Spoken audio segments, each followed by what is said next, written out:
I'm Courtney Rydell, and I'm one of the professors in the English department at Washington College, and I'm here with my colleague. Hi, I'm Jenny Carr. I'm in the biology department at Washington College, and I study birds and bird behavior specifically. Yes, so we are opening an exhibit in the Sandbox Gallery called Medieval Birds, in which we're combining Chaucer's poem, The Parliament of Fowls. Geoffrey Chaucer, father of English poetry, writer of the Canterbury Tales, with information about actual bird behavior and evolutionary history. Right. So it's going to be an interesting juxtaposition between medieval artwork, Middle English, with evolutionary trees and modern scientific tools. This started with a student question.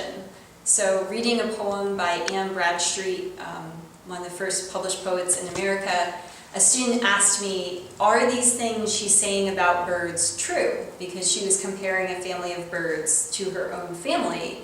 And the question was, you know, is this poetic license or not? And so I emailed Jenny and said, I don't know, are these things about birds true? And she said, well, they're accurate. And we started speculating and imagining Anne Bradstreet sitting there looking at the birds building a nest outside her house.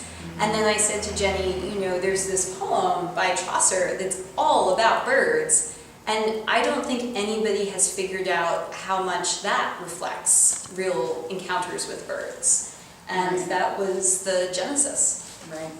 So, and ever since then, we've had these great conversations about the behavior that medievalists are really writing about, and they're very observant, really tuned into nature. So a lot of the behavior that they mention in these poems are quite accurate. Sometimes the explanation for why the behavior exists is completely off topic and off center completely. But that's where the interesting comparison comes in. So looking at the behaviors that they're observing that are real behaviors that birds do, but then throwing into the science and why do we see the birds acting the way they do and how are they related to one another, which is something that Chaucer had no grasp of. So there's a couple different things going on.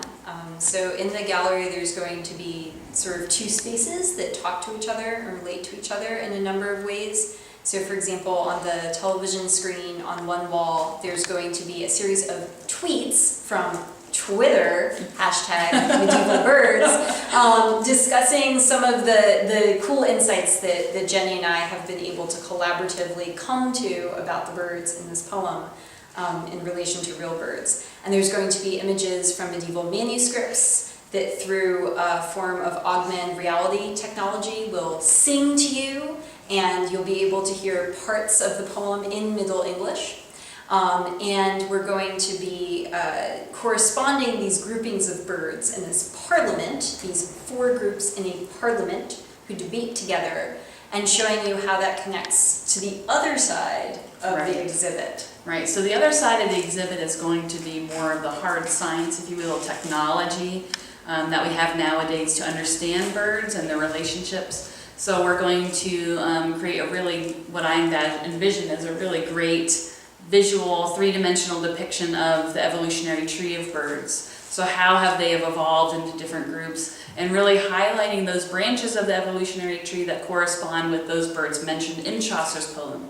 So you'll be able to see the birds as they're represented evolutionarily and then tie that back to medieval representations of how they were perceived to be related. And then really on that sort of science, hard science side of the room, we'll focus more on the science behind bird behavior and how it's tied into various aspects of their morphology, like feather structure and things like that.